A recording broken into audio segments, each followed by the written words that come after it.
গানটি দিয়েই তুমুল আলোচনায় এসেছিল পাকিস্তানের ব্যান্ড দল জাল। আতিফ আসলামের গাওয়া গানটি 2004 সালে প্রকাশ আদত অ্যালবামে।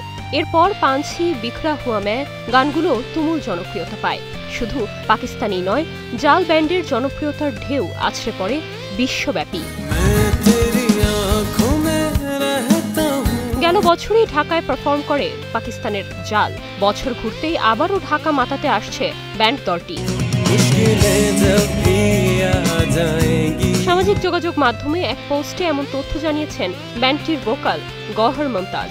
সম্প্রতি দুটি স্টোরি শেয়ার করেছেন এই গায়ক, যেখানে দেখা যায় ঢাকা শহরের আবহের একটি ছবির ওপর লেখা, ঢাকা তোমরা প্রস্তুত তো? আর দ্বিতীয় স্টোরিতে বাংলাদেশের পতাকার রঙে সজ্জিত একটি এআই নির্মিত অ্যানিমেটেড ভিডিও, যেখানে গিটার বাজানোর মাধ্যমে পারফর্ম করার মুহূর্ত ফুটে উঠেছে। ভিডিওতে লেখা ছিল, Dhaka are you ready? Gauhar Mumtaz ও জাল ব্যান্ড ঢাকায় আসছে, দেখা হবে শিগগিরই।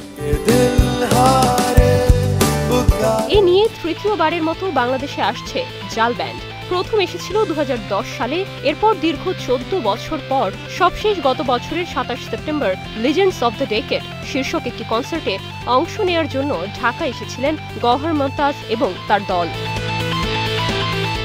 Nirjona Nusrat, star news.